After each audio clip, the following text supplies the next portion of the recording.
praise God for this opportunity to tell you the truth, to report, to react, and to make an appeal, first sa mahal nating Panginoon, and second sa ating mga kababayan. First po, ang aking pong appeal sa lahat is we start focusing on the truth and the whole truth. Half-truth, hindi pa rin po truth yon. So let me narrate the facts to you and let me tell you the truth. Magandang hapon po sa inyong lahat. First truth, hindi po magulo ang Senado. Ulitin ko po, hindi po magulo ang Senado, ginugulo po ang Senado. Iba po yung magulo, iba po yung ginugulo. So it has been confirmed, mismo pong yung Sergeant at Arms na inappoint ni Senator Soto, former Senate President, at mismong ang NBI Director ang nag-confirm na nung Lunes ay pinayagan yung NBI sa loob ng Senado para po arestuhin si Senator Bato. Makikita nyo ang intensyon din po ay wag po siyang pabotohin. Yung po ang intensyon. Kung ang intensyon lang po ay arestuhin siya, pwedeng mahinahon na umakyat sa session hall, magpaalam at saka iserve ang warrant. So fact number 1, katotohanan number 1, nakakalat yung mga NBI sa Senado nung Monday para pigilan si Senator Bato na bumoto. Fact number 2, masasabi ko na pong facto ngayon kasi po nagawa na namin. Fact number 2, hindi totoo po ang propaganda ng dating majority, ngayon na minority. Yung propaganda po ng mga Dean of the Law Students, Law Schools, and I'm asking these deans to issue an apology. Naniwala po sila sa propaganda. Let me correct myself, ha? Naniwala sila sa propaganda. Yung propaganda is that the new majority is here to stop the impeachment. We received the impeachment sa gitna ng kaguluhan Wednesday night. I signed the letter yesterday, sent it to the House of Representatives, na-receive na po nila, at nakalagay sa sulat na ayon po sa rules ng Senado, kasama sa order of business sa Monday, and kung walang magque-question ng rules, at sa aming caucus nag-agree walang magque-question ng rules, ng impeachment rules, sa hanay po ng majority, o sa amin pong 13. Therefore, we can already convene as an impeachment court on Monday. So lahat po ng kinakalat nila na ito po'y lahat na nagaganap para protektahan lang po ang isang tao ay hindi katotohanan. Hindi po kami magko-convict dahil lang po sa politika, hindi rin po kami mag-a-acquit dahil sa politika. Impartial impeachment trial ang nasa konstitusyon, yun po ang balak naming gawin. So, truth number 1, NBI ang lumusob at pumasok sa Senado at nakipaghabulan sa isang senador kahit pwedeng hintayin na lang sa session hall or sa office of the Senate President. Fact number 2, ginugulo nila kasi nasira yung kanilang narrative. So, fact number 2, pwede nang mag-umpisa sa Monday ang impeachment trial.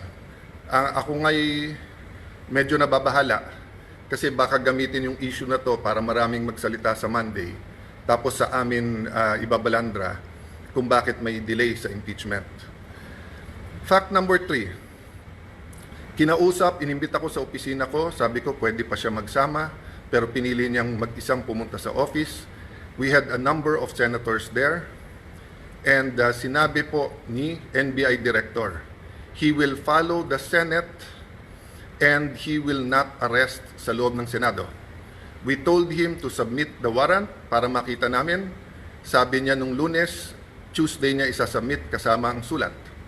Pinayagan namin iuwi niya yung 10 operatiba niya, agents niya, with the condition na ibibigay niya yung spot report. Hanggang kahapon po, hindi binibigay. Ang alam ko hanggang today, hindi binibigay. Pangatlo po, sabi niya, hindi siya kikilos, hindi niya pakikilusin ng NBI nang walang coordination sa amin. Wednesday morning pa lang po, may reports na po kami na naglalabas-pasok po ang mga NBI agents. Naka-alert na po kami ng Wednesday. Pagdating po ng hapon ng Wednesday, paulit-ulit sinasabi po sa akin na meron pong NBI agents na naka-full tactical gear. Ibig sabihin po, naka-uniforme, may vest, may mahabang armas na nasa GSIS. Nagbigay ng contact person si NBI Director Matibag. Tinawagan namin yon at sinabi niya, pinapaabot ni Director, walang NBI sa Senate, walang NBI sa GSIS. Nung hapon, umakyat sa akin si General Mao at nagsabi po sa akin na may nangyayari sa mga pinto at yung GSIS ay nagsasara ng mga pinto at nagsasabing kahit senador po ang dadaan doon ay kailangan inspeksyonin. Sabi ko kay General Mao, pakianyaya sa head ng GSIS, administrator yung nagamit niya noon, I think he meant GM. Sabi ko, I'm willing to talk to him very calmly, please call him. The next thing I knew, meron na daw mga armado doon. I asked them to call NBI ulit. Sinabi na naman nila na wala. Samantalang kitang-kita na ng mga nakasuot ng NBI. The next thing we knew, may mga putukan na at akala po namin yan ay mga fireworks. Nagpuputukan na pala po sa baba. Still, they were denying that NBI yon. Kahit na yung mismong winarningan nila ay nagsabing NBI sila. So please look at the context. Alam natin under siege nung Monday or nasa loob ng Senado ang mga NBI. Alam po natin na nakipaghabulan sila. Gina-justify pa dahil ito daw po ang paraan na mag-arrest. Pagkatapos pinangako sa amin na wala daw pong NBI sa paligiran. Nandun na po ang Marines, nandun po PNP, libo po ang PNP sa labas, naging very transparent kami. Nakiusap kami na walang baril sa loob ng Senado. Tignan nyo po lahat ng video. So nung nangyari na po yun at hindi na po namin alam kung sino kakausapin dahil nagkaipitan na sa loob ng kwarto ang bawat isa, ginamit natin Facebook. Ang sumagot po ay si Secretary ng Interior na si John Vic Remulla. Dumating siya, sabi niya, please allow the police inside. Nag-usap kami, sinabi niya, secure kagad, I'll be there in 10 minutes, secure the CCTV. Agad kong sinabi, kay as soon as nakaakit na po si Sergeant at Arms Mao, sabi ko, secure the CCTV room, huwag niyong gagalawin. Pagdating ng mga police, make sure you have 2 copies, isa sa kanila, isa sa amin, para hindi po matamper. Yun din po pinag-uusapan ng ibang senador sa loob ng room. So nung sinabi po ni Jinggoy na itago, ang ibig niya sabihin, make sure walang makakuha kung hindi po yung police. At sinagot siya nun, kung tinuloy yung video na yon, may sumagot na nakasecure na po. As soon as Secretary Remulla came, the first thing he did was kamustahin kung okay kami, kung secured yung mga senador. Then tinanong yung CCTV and then nagpaalam kung pwede i-sweep floor by floor at pumasok yung iba pang pulis. Technically, I could have said it was under Senate jurisdiction. But he gave me his word and he followed his word that this will be a investigation that is independent. So dalawa po, joint investigation to. Lahat po ng CCTV agad binigay. Pangalawa po, lahat ng crime scene hindi po namin tinago. In fact, sa GSIS hindi kami makapasok, pulis lang. Kaya bago umuwi si Secretary Remulla at si Chief PNP Nartates, hiningi ko na makapasok din po. Kasi nung una, inilalabas ang narrative ng iba na wala daw putok from the other side. Nung una, isa pa lang ang nakitang putok o bala na tumagos galing sa kabilang side. Pero nung pinayagan kami sa loob at nung pagkatapos po na inusisa ng mabuti ng PNP, nakita po na may at least 5. So what am I saying here? This is the results of the independent investigation so far. The President, and I thank him for calling, checking how we are, and assuring us that he told everyone to stand down, the military, the PNP, and the NBI. But I told him, sir, the NBI has been lying to us. Sabi niya, hindi, susunod sa kanya yung NBI. Sabi ko, sir, with all due respect, nandito naman si Sec John Vic, siya na mag-report sa'yo. So, dun sa mga nagsasabing this is stage or whatever, di ba, we allowed every single transparency measure. We allowed the investigation. In fact, pag-akyat namin ng 5th floor, Kahit wala sa usapan, sabi po ni Secretary Remulla, ibaba ang mga armas ng OSAA. I saw his wisdom para nga hindi magka-inkwentuhan, para hindi magkaroon ng miscommunication or hindi questionin ang intention ng bawat isa. Pinababa ko sa mga OSAA yung mga armas. Sa 5th floor yon. We went to the first floor, nakita nyo naman yung press con. After the press con po, may nahuli na sinasabi niyang confidential agent po siya. Confirm po yan at kinasuhan na po yan. At sinabi din po niya kung sino nag-utos sa kanya na taga-NBI. It is about this time na nagsimula palang mag-iba ng narrative ang NBI. Biglang umamin na nandun at biglang may sulat daw na ang GSIS ay nag-request ng security. Kailanman po wala sa history ng GSIS na NBI ang kanilang tatawagin. Parati po yung pulis. Ang NBI po ay hindi taga-secure. And even assuming for the sake of argument, may usapan na po kami ni Director Matibag na in the building, around the building, kasi pinangako niya sa akin walang checkpoint sa labas ng NBI. Samantalang nakita namin po yung video, NBI, pinabubuksan po yung mga kotse ng senador. This was on Monday. So sunod-sunod po ang kasinungalingan po ni NBI Director. I believe he's lying to the President. That is my personal belief. I believe he is giving him false narratives. Kasama po nila si Senator Trillanes nung Monday. Senator Trillanes had no personality to do that, but he is in coordination with many. Let me express my sadness, my regret. First time po na ganito nangyari sa Senate. Usually po, nabangga lang, nauntog lang yung isang senador, nadapa. Nandyan na yung 24 to see how you are. Usually po, may threat pa lang sa Senate. Pupunta na dyan lahat to see how. But makita nyo naman po, parang bula na wala po yung buong minority. Pagkatapos, wala kaming narinig hanggang mga 10, 10:30. Nung sinabi lang po, 9, 10, I don't know the time anymore. Nung sinabi lang ni Senator Camille that we're okay, doon lang nagparamdam yung iba. And then ngayon, sunod-sunod, galing sa minority, pinagbibintangan pa ang majority at ang Senado. Pinaligiran tayo ng NBI, naka-full tactical gear. When we defended ourselves sa Senado, sasabihin nyo pa, nakakalungkot at magulo ang Senado. Nakakalungkot po because never nangyari to sa institusyon ng Senado. Even po yung mga kapatid natin sa kaliwa, sa progressive group, nandyan po ako nung Batasan 5. Hindi natin pinayagan na arestuhin kayo dyan sa loob. Kasama ko pa ho si Senator Lacson noon na binisita kayo. Binigay namin ang moral support. So alam nyo po anong ibig sabihin po ng courtesy ng wag mag-aaresto sa Batasang Pambansa or dito po sa Senado.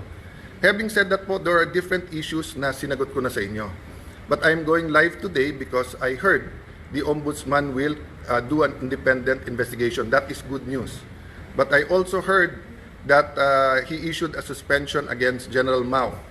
Assuming for the sake of argument that it is a valid suspension and the reason is a preventive suspension para hindi magulo yung investigation, number one, there is a duty to inform us so that we can replace, so that we can make sure na safe ang Senado.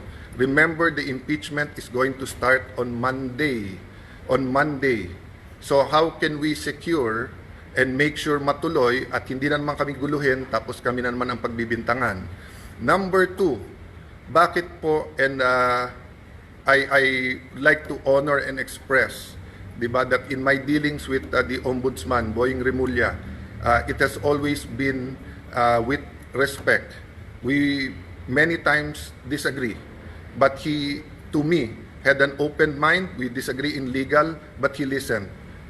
If he disagree, he disregards. If he agrees, so let me just appeal to the Ombudsman, suspend also the NBI director because he is more a suspect than General Mao dito. We do not want to set a bad example in the independent investigation, and we do not want to put the Senate in harm's way. If we tell the OSAA, the Marines, the PNP who are all there, that pagka may armed men all around the Senate, we cannot defend ourselves. Sino po sa inyo, mga kababayan, pag may winorningan na kayo na wag na kayong lumapit sa bahay namin. Lumapit sila naka full tactical gear at meron pong mahahabang armas. Sino sa inyo hindi magve-verbal warning na umatras na kayo? At pag hindi po kayo umatras, sino sa inyo ang hindi magwa-warning shot? At ine-expect nyo kaya nga warning shot ay aalis at uuwi na sila. Pero ano po ang naging reaksyon? Bumaril po paloob ng Senado. It is the first time, ang alam ko lang po may barilan sa batasan nung kudeta. I don't remember now if that was 87 or 89. And I don't even know if it was inside the batasan. Pero it is the first time na Senado babarilin sa loob ng Senado. Lahat po ng Senate media were in the second floor. They have footages po. The investigation can be done independently. I have held off from the Senate investigating ourselves. Diba? We can also investigate. But I don't want this to be political. I want it to be calm. I want to respect yung sinabi ng Presidente. And I assume good faith. I assume he was telling me that based on the information he had at that point. I take offense that the Executive Secretary posted in his Facebook na staged without waiting for the investigation. Hindi ako nakatanggap ng tawag sa kanya na kamusta na mga senador, kamusta kayo? I promised my family and some people I will not be emotional in this broadcast, but ito lang po ang pahatid ko po sa lahat ng executive department. Kung anak nyo po kaya yung nandun, kung asawa nyo po kaya yung nandun, yung mga anak ni Joel Villanueva, haven't they suffered enough kahit na sunod-sunod ang false narratives nyo sa kanila? What do you think they felt when they thought na baka hindi makalabas ng buhay yung kanilang tatay? Si Camille, bata pa, kakapanganak lang, di ba? Few months ago. Nandun po, naipit sa loob. Hindi malaman kung anong gagawin. My sister, she's healthy, she's beautiful, but she's not a teenager. If she had a heart attack, anong gagawin nyo? Yung staff ko na legal, hindi political yung mga yon. Di marunong sa politika. They just joined me this term. Traumatized silang lahat. Sabihin nyo may mali na mag-warning shot. Sige na po, may mali. So ang sagot po ng NBI, kung may mali ang Senado, barilin ang mga Senado. Kayo po sa minority, mas importante sa inyo ang 2028, mas importante sa inyo ang Senate presidency, kaso sa buhay ng mga kasamahan nyo. O sige, tanggapin ko na yon. Tanggapin ko na kung meron utak pulbura, meron din utak politiko, but you're willing to see the Senate that way, and you're willing to join the narrative, to flip the narrative, to say that since I got there, magulo ang Senate. Why? Kailan naging crime ang magpalit ng Senate President? Sino ba nagpapasok ng NBI kaya nagkagulo nung Monday? Hindi ba si Senator Soto? O, sino ba nagpadala ng NBI nung Wednesday kaya nagkagulo? Hindi ba si Director Matibag? Sino nag-utos sa kanya? I believe the President told him to stand down. But anyone below the President could have said, no, ako sundin mo, tumuloy kayo doon. He could have called me and told me na huwag kayong maalarma, nandyan. When my sister called, ano sinabi niya? When Senator Loren, he kept on denying. Nung sinabi ng sister ko from the back, kasi hindi na namin malaman nangyayari, do your job. Pinagsisigawan yung sister ko na huwag mo akong sigawan. Yan po ang response ng ating NBI director nung akala niya, nung nalaman niya na under attack ang Senado. Hindi niya sinabing, ma'am, susugod, ma'am, titignan na, ma'am, pupull outin, ma'am, tatawagin namin ng DND, ma'am, tatawagan namin. Hindi. Ang sinabi niya, huwag kayong sisigawan.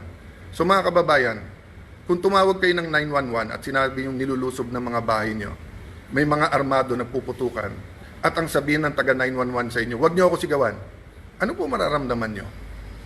So, I have held back emotions. I have tried to answer as much as I can. I have a narration of facts. I have the videos. I could have made accusations yesterday sa harap ng media. They know what really happened. But I didn't. Why? Because our country is in several crises right now. The crisis brought by the oil shock. So I want the 5 or 7 bills that can help us. Tinawagan pa ho ako ng DepDev, yung dating NEDA na secretary, kasi biglang kinancel ang LEDAC sa Tuesday at sabi ko, willing ba akong ituloy? Ikaw, willing po, dahil napaka-importante to. At sabi niya may i-discuss na new taxes na importante. Sabi ko, willing to listen. O yung pala, sinasabi ng mga kasamahan namin, kinakausap at tinatawagan at yung iba'y tinatakot dahil kailangan daw magpalit ng Senate President sa Monday. Politika na po yun, isang tabi natin yun. Let's go back to the main issue. The integrity of the Senate. The President used to be a senator. He understands this. That's why he went on national TV. I believe that's why he called. Because he wants to make sure we know in the Senate that he will not allow that. Pasensya na po sa mga kaibigan, mga kakampi sa DDS. I take that po, yung sinabi ng Presidente, I assume good faith. I assume that when I am told as Senate President and when the President speaks, he is speaking truth. Ang problema is he being told the truth. Is Matibag and others under him telling him the truth, or do they have their own agenda for 2028 and they have their own agenda for the Senate presidency? Lastly, I may leave anytime. They can remove me. I can even be gone as senator. I mean, I've reached the pinnacle, I think, of my career. No, from councilor to vice mayor, congressman, speaker of the House, secretary of foreign affairs, and now Senate president. Ano pang hihingin ko sa mundong ito? Ano pang ipagdadasal ko sa Panginoon? Siguro po, dito sa local, kasi mahal ko po ang aming bayan ng Taguig at Pateros, di ba? But so far as national, wala na po akong hanapin. Tahimik po buhay ko. Tahimik po buhay ng ate ko. We're minding our own business. But when 12 senators came to me and said, we have to make sure that everything is done by the Constitution. Simple ang sinabi ko, will we have a fair and independent impeachment process? They said yes. Are we all willing to sacrifice? Yes. Are we going to be confrontational every move? Hindi. Pero bakit po ganito ang inaabot namin? So again po, hindi po kami magulo. Ginugulo po kami. So again, Honorable Ombudsman, please consider, remember po in an investigation, it's not only the result, it's the process. So there will be no independent investigation while the NBI officials hindi lang po yung director, yung pong head ng transnational crimes, kasi yung po ang tinuturo ng kanilang confidential agent. Hanggang hindi po sila sinususpend, tapos ang sinususpend po ng sa Senate. So mga kababayan, asahan niyo po sa Lunes, ang focus, ang atensyon, bagaman napaka-emotional tong mga nangyayari at bagaman existence na ng integrity na ng Senate to, alang-alang po sa ating mahal na bayan, alang-alang sa konstitusyon, we will focus na makonvene yung court. Kung may gugulo po niyan, hindi po kami. By the way po, pag convene namin as a court, pag-issue po ng summons, hindi pa ho magsa-start ang trial kasi sasagot pa ho ang Honorable Vice President. So wala pong dahilan na magmadali silang magpalit sa Monday, even if they will recycle another narrative to say that this is for the impeachment. I ask our young people now, yes, there are, dati kasi pagka nag-issue ng statement lahat ng deans, ako mismo bilang idealistic na law student, kahit tatay ko mismo na idol ko nagsabi bilang batas, naswisway din po ako. Pero tignan nyo po yung katotohanan versus po sa propaganda. Sabi ng mga deans, ang palitan daw ay para makontrol po ang impeachment at para po ma-dismiss. I'm paraphrasing, di ba? Or whatever you call it, whatever word you use it. Hindi po. In fact, mas mabilis pa ho kaming kumilos. Kasi pwede pong Thursday na namin check-in, lahat ng annexes, etc. Kasi nagkagulo sa Senate ng Wednesday night. But hindi po. I think the very professional Senate Secretariat, despite yung buong gulo, tuloy-tuloy po yon. So again po, you want an independent investigation, go ahead po. Pero delikado po kung ano magiging katotohanan because ang katotohanan po, ang Senado ang ginugulo. We will keep you updated. Again, we have all the facts. Sa mga matitinik na reporters na may mga tanong na pointed, I'm talking about outside the Senate kasi inside the Senate nakapagtanong naman sila. We're ready to answer all of the questions. We just wanted everyone to not have a national trauma about a news that inaatake ang Senado ng NBI. But now that it's out, that it is the NBI, prove to us that that was a rogue decision. Prove to us po na misfire po yun at hindi po yun ang talagang tangka, di ba? Again, I will give everyone the benefit of the doubt. Pero doon po sa mga nagsasabing drama, etc., ito lang po sasabihin ko sa inyo. I hope your family is never put in that position. Because I was there. I was there and I wanted to go out and I wanted to face them. Di ba? And I saw the reaction of everyone and I watching the video, sobrang tapang po. Hats off. I really respect po yung Senate media. Hindi kayo nagtago, hindi kayo umuwi. You run towards danger so that people will know the truth. Kaya yung pakiusap po, lahat ng naglalabas ng video, nakitang-kita yung katotohanan, kaya nasisira mga gawa-gawang narrative. Continue to do that. So may we ask God for one thing, the truth to come out. The truth to come out. Based on the truth, let's move forward. Let's build our nation. Let's not destroy our nation. Let's build our nation.